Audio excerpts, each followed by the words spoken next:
Mesdames et messieurs, bonjour. Bienvenue à votre chaîne de télévision, la Parousie TV. La Parousie TV, c'est une chaîne de télévision de sacrificateurs. Aujourd'hui, on est à l'émission inaugurale, donc les tout premiers numéros de votre émission Parlons Parousie plutôt. Voilà. Parlons Parousie, c'est une très grande émission qui va essayer de communiquer avec vous, de vous informer tout ce qui est comme parole, comme message des sacrificateurs au travers son représentant légal.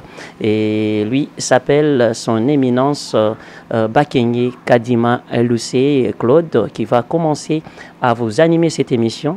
D'abord comme le représentant légal, lui-même comme le présentateur de cette émission, mais à la première émission, c'est-à-dire aujourd'hui c'est la cérémonie inaugurale bien sûr, c'est une émission d'inauguration de la chaîne, aussi une émission d'inauguration de son émission, et vous me voyez moi.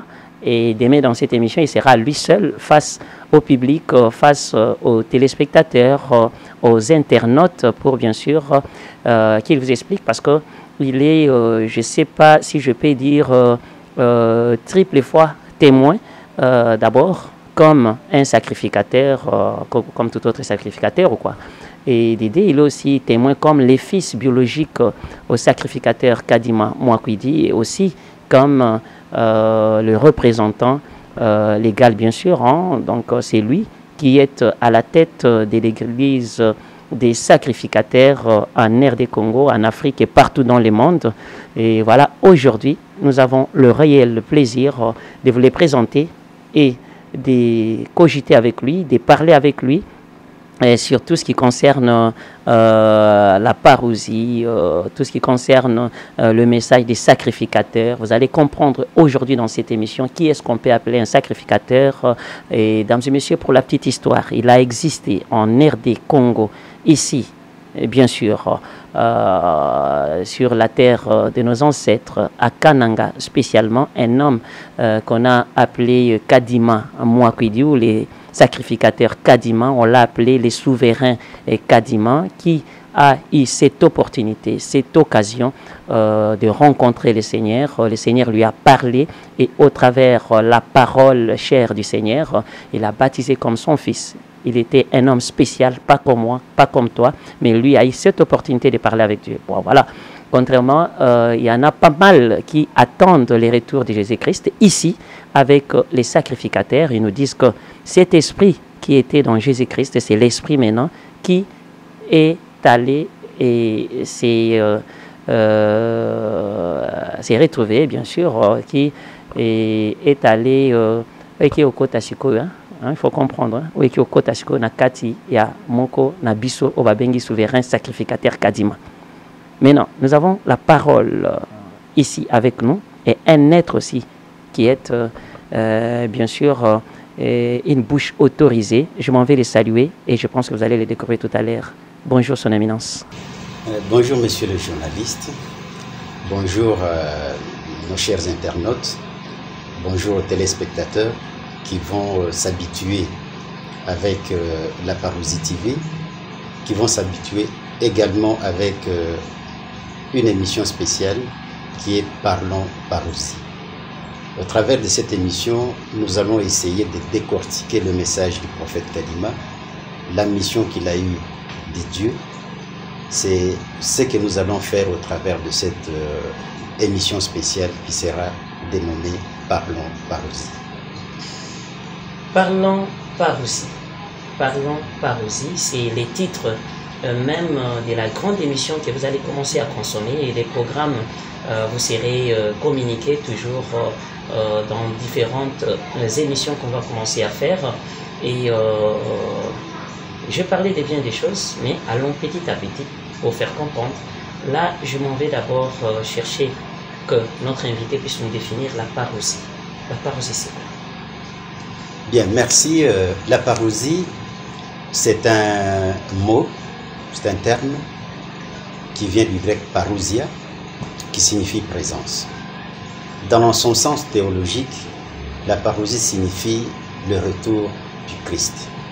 Vous savez que dans les écrits néo-testamentaires, il a été promis le retour du Christ sur la terre. C'est ce qu'on a appelé et qu'on appelle une promesse eschatologique du retour du Christ. Mais pour nous sacrificateurs, avec l'avènement révélationnel du souverain sacrificateur Kadima comme prophète des dieux, nous disons que cette parousie-là, elle est devenue aujourd'hui une réalité vivante, une réalité réelle. C'est-à-dire que l'Esprit du Christ est déjà sur la terre depuis l'année 1963 à travers un homme d'exception, un homme qui a été appelé par Dieu, c'est le prophète Kadima, souverain sacrificateur. Nous sacrificateurs aujourd'hui, nous vivons la parousie. Ça fait plus de 50 ans, ça peut peut-être étonner les gens, ça fait plus de 50 ans que nous vivons la parousie. Et ce n'est que normal, parce que même à l'époque, lorsque Jésus-Christ était sur la terre, ce n'est pas tout le monde qui avait cru, et ce n'est pas tout le monde qui était au courant de sa présence, de sa christologie sur la terre.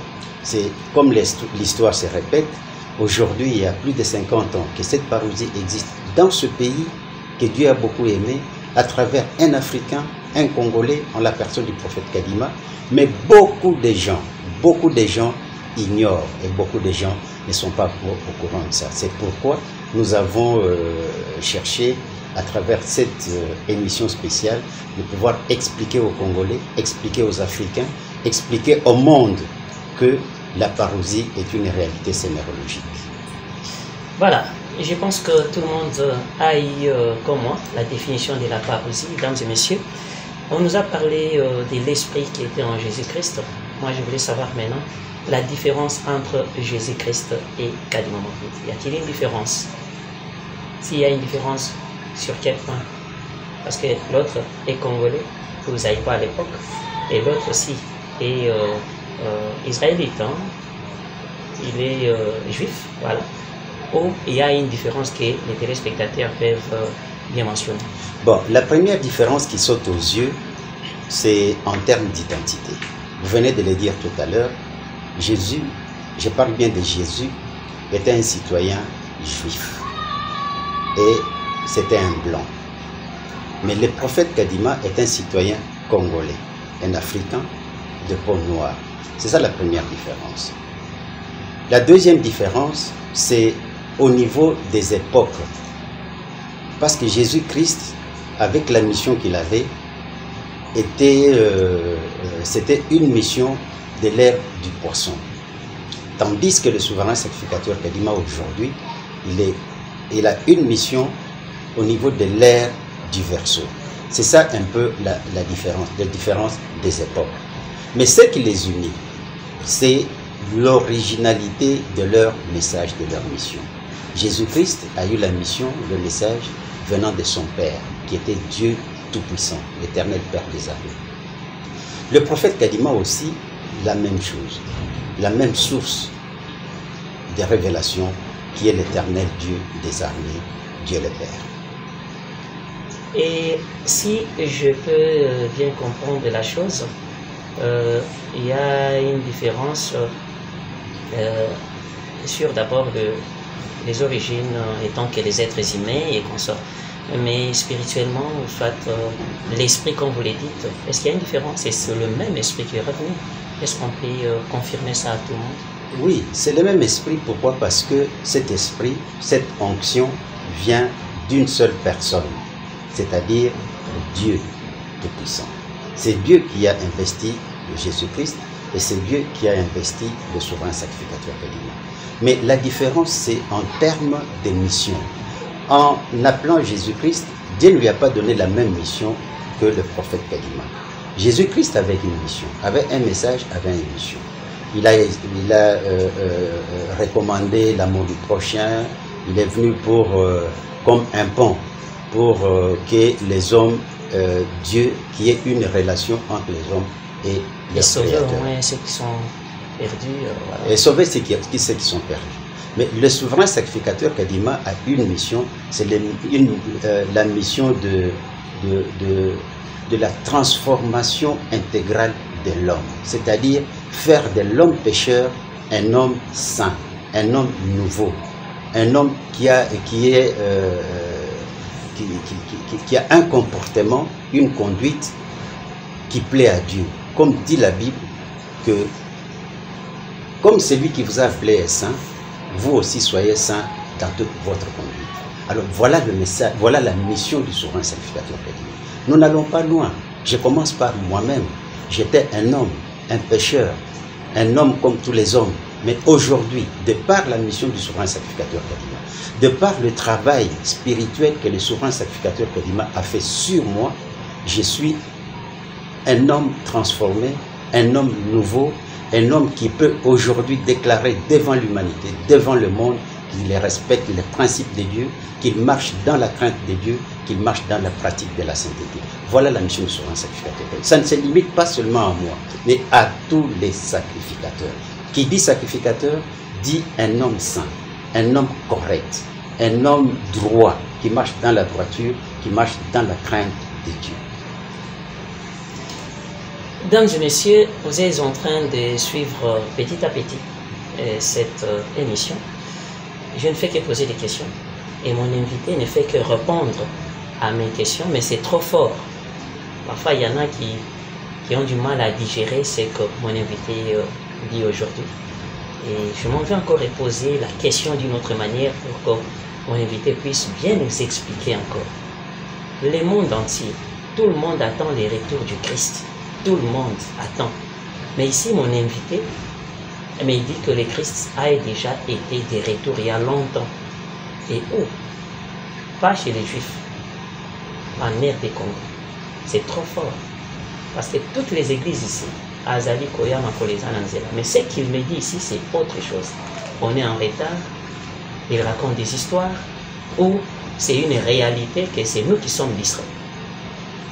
Ben écoutez, je n'ai pas de honte ni de complexe à pouvoir proclamer à la face du monde que la parousie tant attendue est une réalité vivante.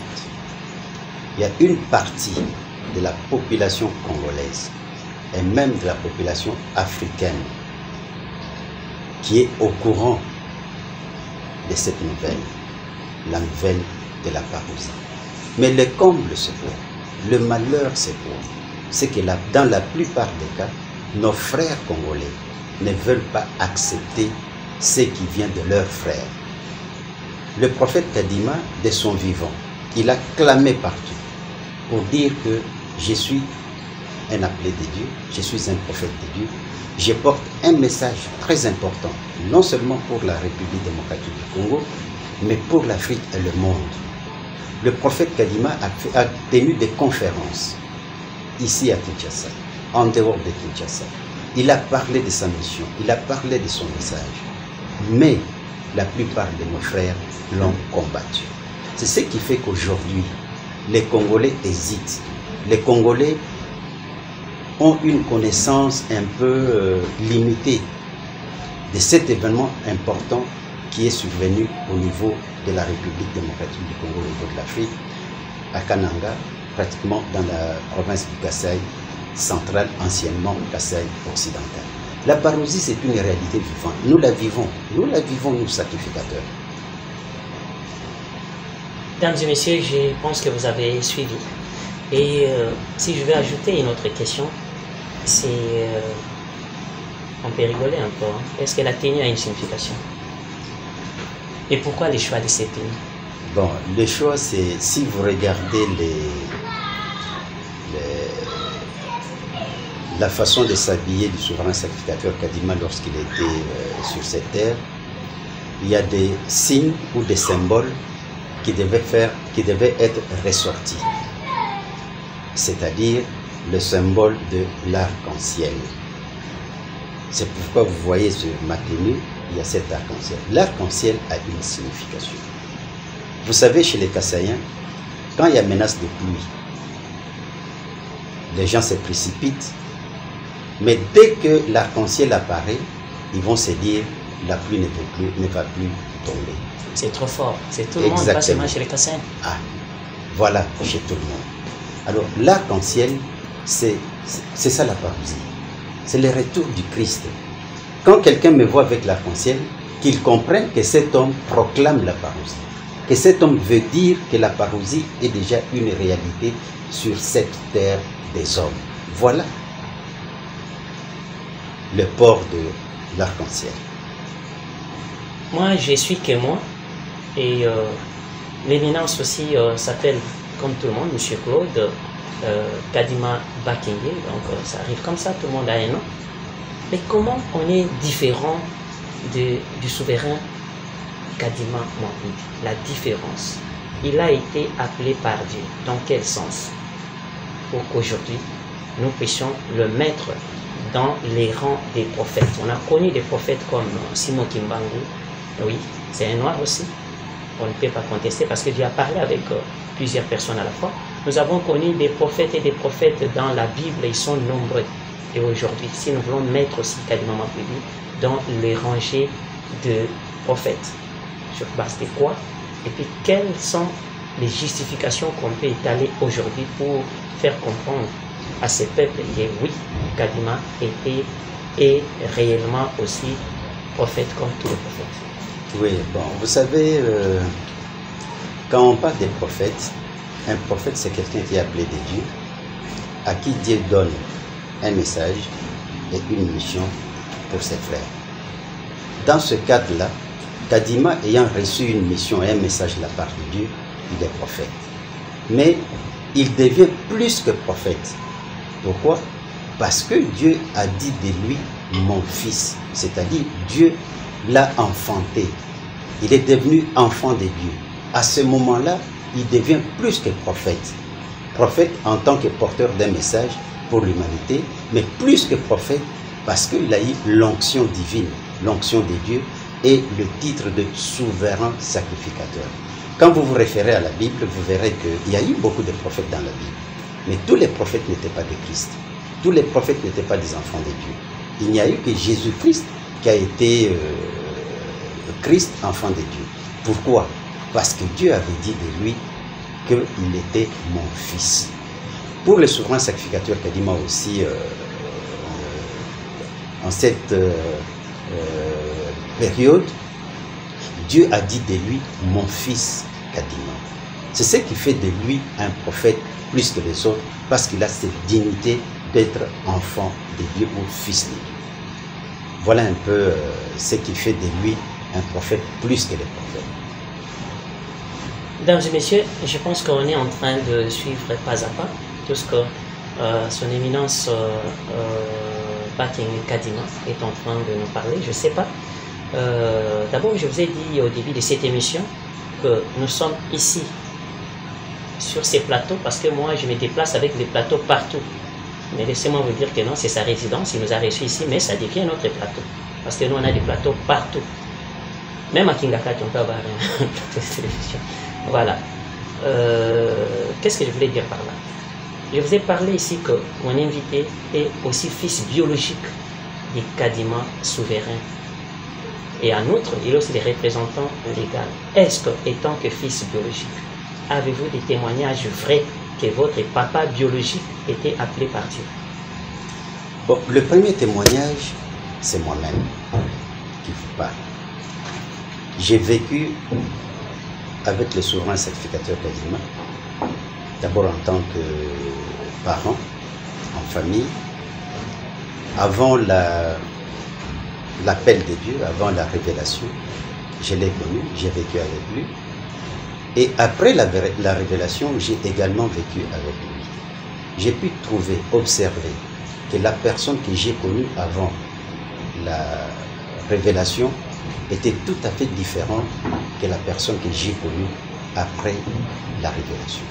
Avant la révélation, le prophète Kadima, à ce moment il n'était pas encore prophète, Kadima était un homme comme tous les hommes. Et c'était, comme dirait les Quinois aujourd'hui, un viveur. C'est-à-dire, il faisait il menait une vie mondaine. Il sortait, il allait dans des bars, il prenait de la boisson, il faisait tout ce que les jeunes gens à l'époque faisaient ou ce que les gens font. Mais après la révélation, Kadima a complètement changé. Mon père a complètement changé. Il a commencé à annoncer la parole de Dieu. Il a commencé à exercer son sacerdoce. Au début, on ne l'a pas cru. Même ma mère ne l'a pas cru. Il disait, bon, c'est peut-être de l'aventure, peut-être que ça peut prendre un temps, mais avec le temps, on a trouvé que l'homme restait constant avec lui-même. Il avait complètement changé. Nous, en famille, nous l'avons connu, nous avons vécu avec lui. C'était un homme, comme je l'ai toujours dit, un homme d'exception. Un homme qui nous a prouvé qu'il était correct, qu'il était saint. Un homme qui nous a inculqué des valeurs de sainteté, des valeurs de respect, des valeurs tout à fait cardinales de paix, d'amour et de fraternité. Alors, quand nous l'avons vu à l'œuvre, transformer les gens, diriger les gens faire des témoignages sur le prophète Kadima, ça m'a donné aussi beaucoup de conviction pour voir que ce que j'étais en train de vivre en famille avec mon père, qui avait eu la parole de Dieu, la révélation de Dieu, et que les autres puissent témoigner de la même manière, je me suis dit, ah, il y a quelque chose d'important. C'est ainsi que, sans être obligé, par observation, j'ai cru en souverain sacrificateur Kadima. J'ai trouvé que ce qu'il disait avait de la valeur. C'était vrai. C'est ainsi que, personnellement, je l'ai suivi, je l'ai accepté. J'ai fait un pacte de pouvoir le servir dans la sainteté, dans le respect des principes divins. Alors je disais tout à l'heure que le prophète Kadima était un homme d'exception parce que c'était un homme saint. Je dis bien saint sur cette terre. Pendant tout le temps qu'il est passé sur cette terre, il est parti, comme vous l'avez dit tout à l'heure au cours d'une émission, il est mort d'une mort naturelle, d'une mort douce, sans aucun problème avec les gens. Il n'y a personne qui pouvait lui jeter une pierre pour dire que Kadima a fait ceci ou a fait cela. Il a vécu dans la sainteté, il nous a appris de vivre dans la sainteté, et c'est ce que nous sommes en train de faire aujourd'hui. Kadima, le prophète, le souverain sacrificateur, c'était un homme d'exception, c'était la sainteté même. Puisque vous avez parlé de votre mère, j'aimerais savoir la place de la femme dans l'église des sacrificateurs. Eh bien, vous savez, le souverain nous a toujours enseigné dans sa doctrine que entre un homme et une femme, sur le plan spirituel, il n'y a aucune différence.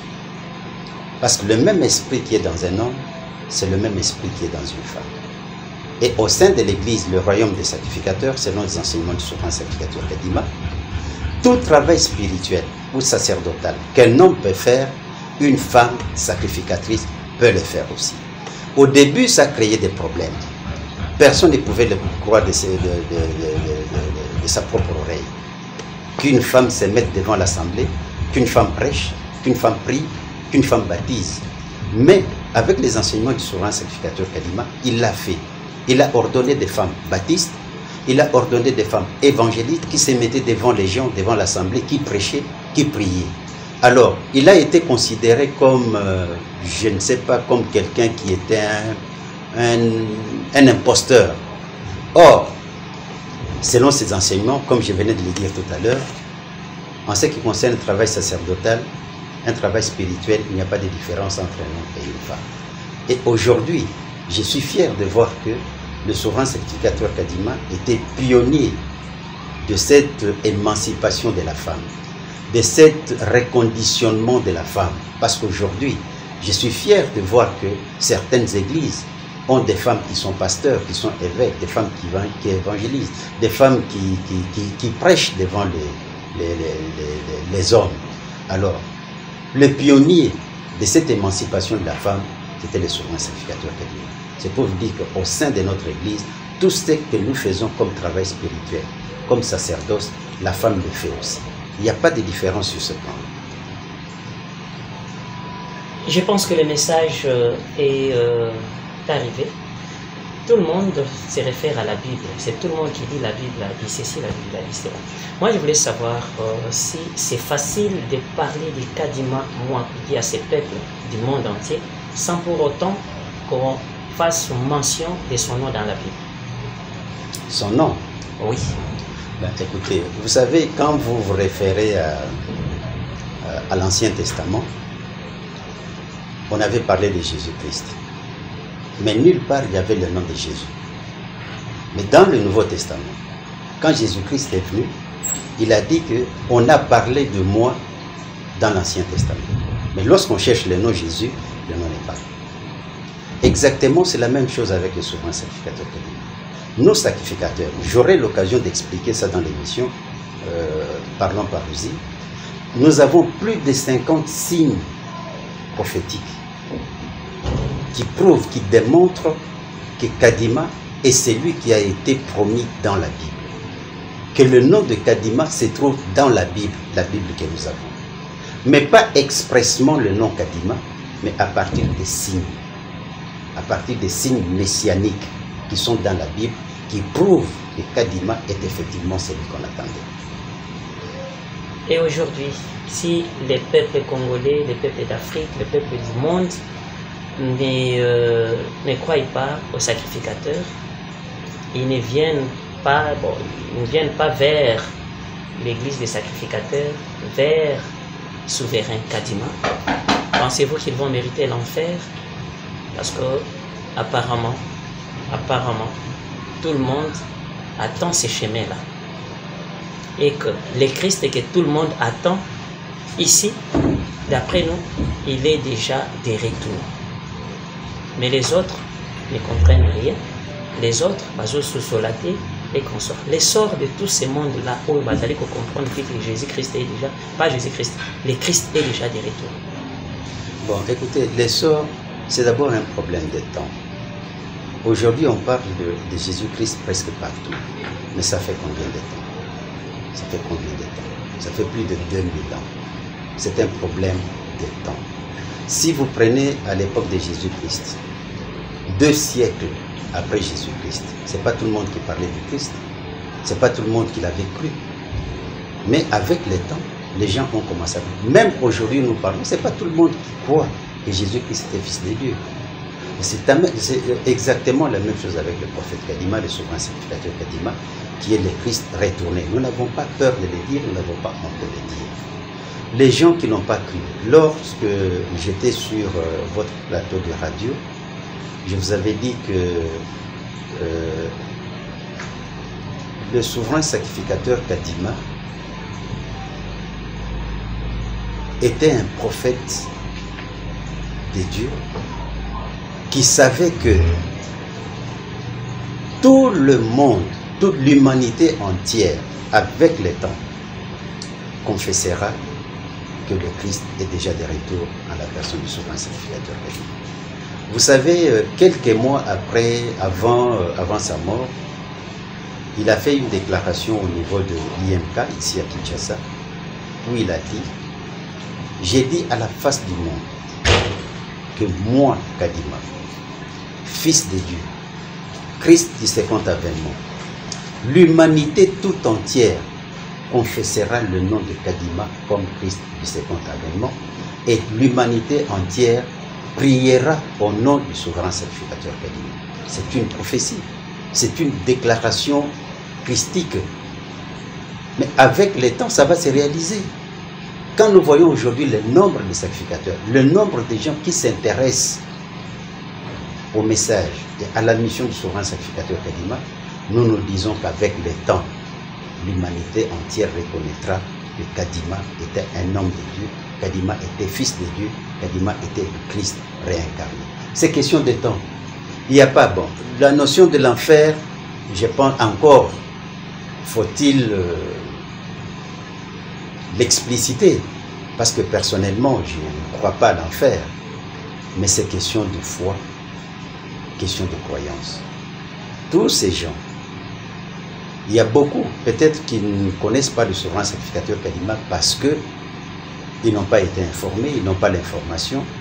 Mais nous disons aujourd'hui qu'avec ce que nous sommes en train de faire, avec la Parousie TV, avec l'émission spéciale Parlons Parousie, quand les gens vont s'intéresser, ils sauront que ce pays est béni et que la promesse eschatologique du retour du Christ s'est réalisée en souverain sacrificateur Kadima. J'ai la foi, j'ai la confiance et cette humanité croira en souverain sacrificateur Kadima parce que lui-même l'avait dit. Est-ce que vous vous sentez culpabilisé ou coupable du fait que vous êtes resté pendant longtemps en silence avec un grand message comme ça que la population ou le peuple de Dieu allait consommer, les informer suffisamment pour qu'ils comprennent que l'esprit qui était en Jésus-Christ est déjà de retour et cet esprit-là s'est manifesté déjà dans un patriote comme nous, un homme comme nous, un Congolais comme nous. Vous avez cette culpabilité en vous?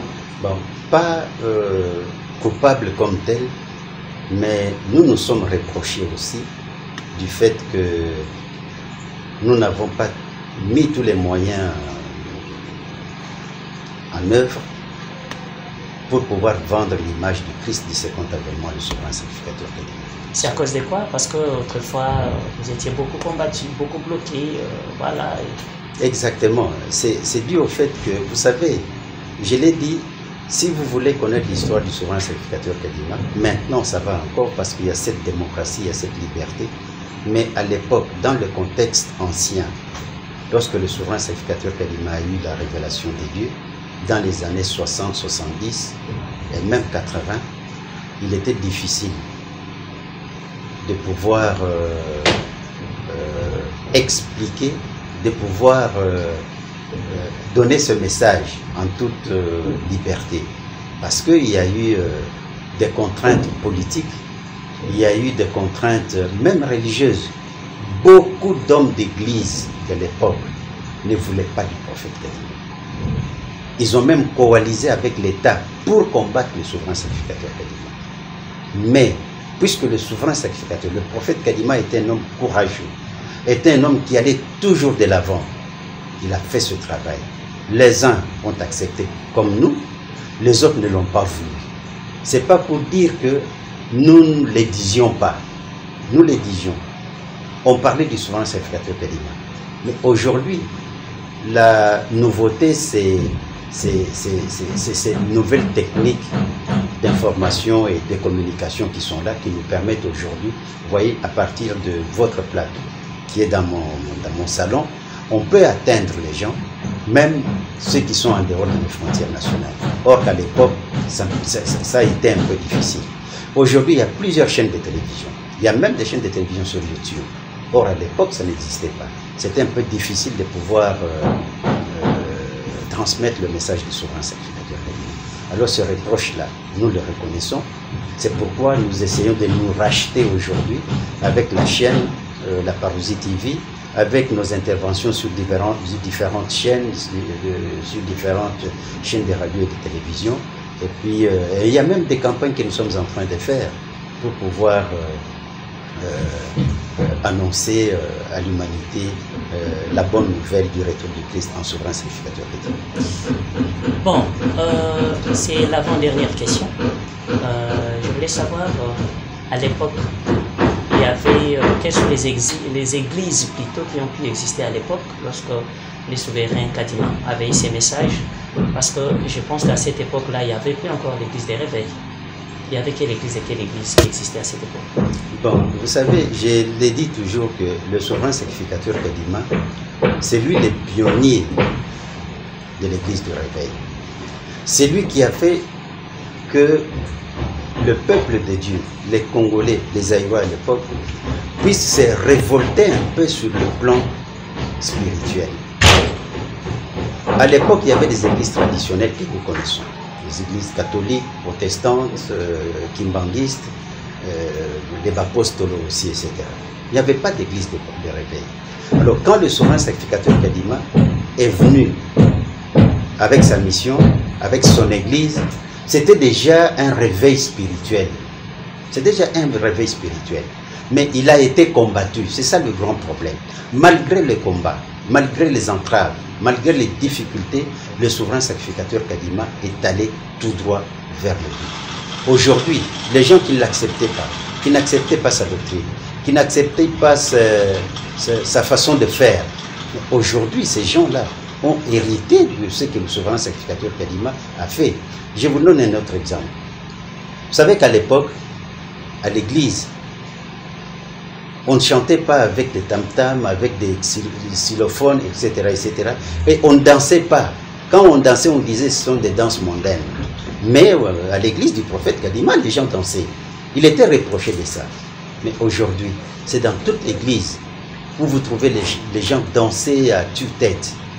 Alors c'est pour vous dire que le prophète Kadima, le souverain sacrificateur Kadima, était pionnier du réveil spirituel aujourd'hui. Et une chose aussi est certaine, il y a beaucoup de prophètes, beaucoup de pasteurs ici au Congo qui sont passés par l'école du souverain sacrificateur Kadima. Mais ils n'ont pas ce courage de le dire à leurs fidèles qu'il y a une part de Kadima Mwakwidi dans ce que je suis en train de faire.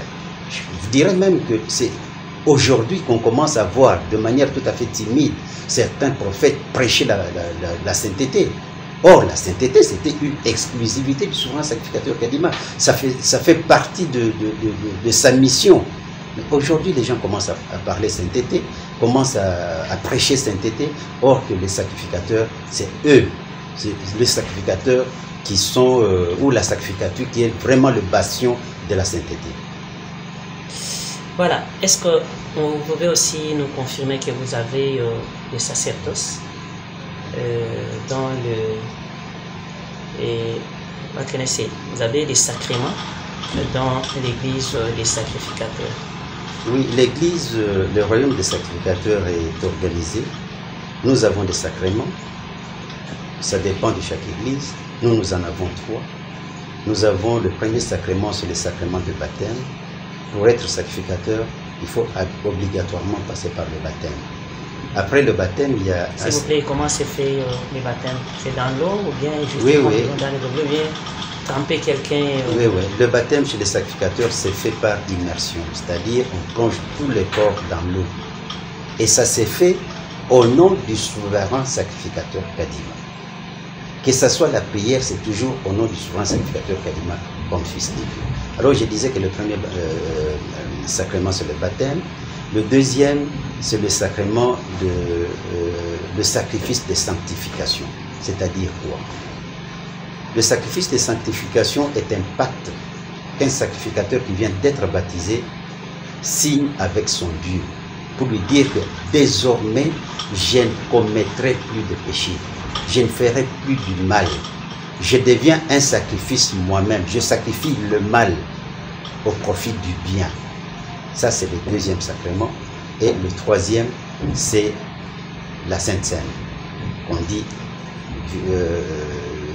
généralement la Pâque. Voilà les 3 sacrements qu'a l'Église du royaume des sacrificateurs.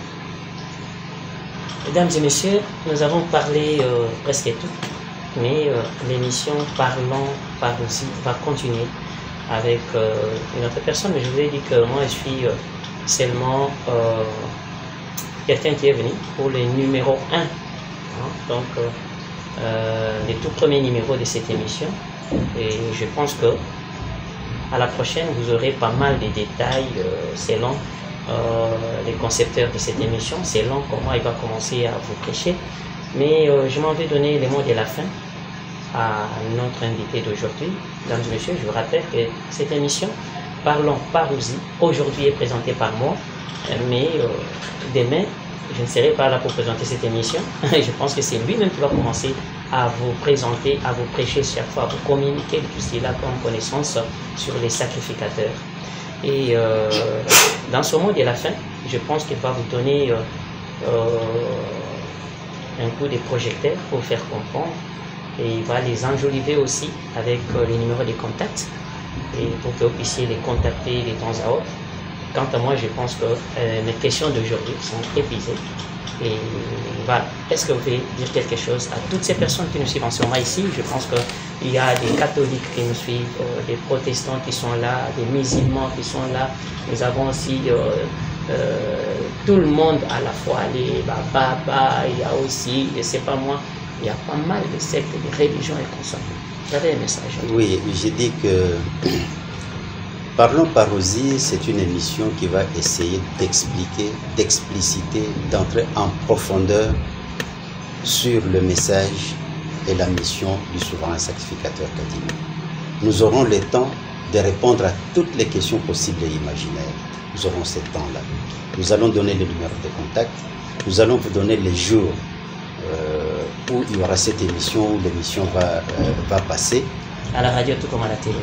À la radio tout comme à la télévision, pour que le peuple congolais soit suffisamment informé. Vous avez un patrimoine, peuple congolais. Vous avez un bijou spirituel, une icône spirituelle, le souverain sacrificateur Kadima, mais qui est mal connu par les Congolais ou moins connu par les Congolais. C'est pourquoi nous faisons ce devoir de pouvoir faire connaître le souverain sacrificateur Kadima, son message et sa mission. J'ai aimé une fois quand nous étions sur le plateau de CBS TV, il y a quelqu'un qui a dit aimons le Congo, aimons les Congolais. Aimons le Congo parce que Dieu a béni ce pays, il lui a donné toutes les richesses possibles qui n'existent même pas dans d'autres pays, mais nous Congolais nous les avons. Et parmi ces richesses, il y a une richesse spirituelle très importante, c'est le souverain sacrificateur Kadima en tant que Christ du second avènement. Nulle part ailleurs, à travers le monde, personne ne sait proclamer Christ. Mais au Congo, notre cher Congo, il y a ce prophète de Dieu, le souverain sacrificateur Kadima, qui a été investi d'un pouvoir christique de la part de Dieu. Pourquoi nous, Congolais, nous ne pouvons pas nous intéresser? Pourquoi nous, Congolais, nous ne pouvons pas remercier Dieu? Pourquoi nous, Congolais, nous ne pouvons pas soutenir ces dignes fils sur qui Dieu a posé les bases d'un rayonnement christique à travers le monde? Alors c'est le rôle de la chaîne Parousie TV, c'est le rôle de l'émission spéciale Parlons Parousie que je vais pouvoir animer dans les jours qui viennent. D'accord, pour conclure, c'est déjà fini, mais des petites questions seulement. Est-ce que vous avez peur de quelque chose dans la vie? Quelqu'un qui a Dieu, quelqu'un qui a Christ en lui, ne peut avoir peur ni de personne, ni de quelque chose. Je n'ai peur de rien dans ma vie, parce que Dieu est au contrôle. Vous avez déjà été combattu par les diables? Vous l'avez rencontré une fois? Bon, il a quelle couleur? Je ne sais pas. Est-ce que le diable vous a déjà affronté? Je ne le connais pas. Il ne m'a jamais affronté. Mais des épreuves dans la vie, oui, ça existe. Si ces épreuves-là qu'on peut appeler diable, je ne sais pas, moi je n'appelle pas diable, je sais que ce sont des épreuves. Et j'aime bien qu'il y ait des épreuves dans la vie. Puisque le souverain nous disait toujours, les épreuves c'est quoi? C'est comme un étudiant qui est à la faculté, qui étudie. Qu'est-ce qu'il attend demain? Passer d'une classe à une autre, passer d'une promotion à une autre. Or, pour passer d'une promotion à une autre, il faut passer par les épreuves. Ces épreuves, on les appelle les examens, les TP, les interrogations. S'il n'y a pas d'épreuve dans la vie, je peux me dire que je ne suis pas un homme de Dieu, je ne suis pas un élu de Dieu. C'est que Dieu ne me connaît pas. Si Dieu me connaît, je dois m'attendre à des preuves. Mais puisque j'ai Christ, puisque j'ai le souverain sacrificateur Kadima, j'ai toujours franchi des épreuves. Pour convaincre le monde entier que le Christ est déjà de retour pour vous, c'est une mission difficile ou impossible? Ni difficile ni impossible, parce que connaître le Christ, c'est un mystère. Or, le mystère, qui démystifie, c'est Dieu. C'est Dieu. Moi, je l'ai connu parce que j'ai eu la révélation, une petite révélation. Vous aussi, les autres, auront ces révélations et découvriront que le Christ est là. Mon invité est marié? Oui, je suis marié et père de famille. Je suis chez moi, ma femme est là, les enfants sont là. Peut-être pour la première fois dans cette émission, est-ce que l'invité peut citer le nom de son épouse? Mon épouse s'appelle Audience Odia Kadima. Elle est servante de Dieu. Elle est tout le temps à mes côtés pour m'aider dans ce sacerdoce. Et je suis fier d'elle. vous l'avez imposé ou volontairement elle a adhéré? Bon, vous savez, il n'est pas de nature à être imposé, mais je crois que c'est par conviction qu'il est devenu servante élue et sacrificatrice. On aura aussi le temps de lui poser des questions si elle va confirmer ça. Tout à fait. Non seulement elle, mais tous les sacrificateurs, nous sommes disposés à pouvoir répondre aux questions de lui. Il vous reste le numéro de contact. Le numéro de contact, c'est le 081 990 95 95. Ou, comme nous Congolais, on dit 081 990 95 95. Mesdames et messieurs, c'est par ici que nous mettons un bonnet rouge à cette émission Parlons Parousie. Je vous ai dit que c'est une émission que vous allez consommer d'une manière plus profonde chaque jour. Et il ne va pas se fatiguer, il a une décision de conquérir le monde, c'est-à-dire il n'a pas honte de prêcher la bonne nouvelle que la RD Congo a. Et moi aussi je vous dis, gardez les cap, hein, voilà, il faut rester toujours en bonne santé, parce que chaque jour c'est toute une vie, hein, c'est toujours la vie qui continue. Voilà. J'ai dit merci aussi à Fiston Leader, merci à tous les téléspectateurs qui nous ont suivis, les internautes qui nous ont suivis, nous vous disons un grand merci de nous avoir donné votre temps, et aussi je vous donne rendez-vous si vous voulez avoir des news qu'on sort à la radio concernant les sacrificateurs. Voilà, il faut toujours mettre les zéros, bien sûr les 93.8, c'est-à-dire nous sommes à la radio éducative CIBS tout le mardi à partir des 10h déjà, donc on va voir quand même des infos où lui-même va passer pour bien sûr vous parler de quelque chose. Hormis ça, il peut y avoir d'autres programmes qu'on va vous communiquer, mais n'oubliez pas, sur le net, il faut toujours taper directement la Parousie TV, vous allez le rencontrer, et lui-même comme présentateur, vous allez voir aussi sa tendre épouse aussi, qui est à son émission, vous allez suivre aussi les mamans, soyez accro à cette émission-là, et pour la jeunesse aussi, toujours dans la Parousie TV. Je dis merci à toutes les personnes qui nous ont suivis, merci à toutes les autorités de la place, et je sais qu'il faut qu'il y ait la sécurité. Quand il y a la sécurité, on sera tranquille et puis on va prêcher tranquillement.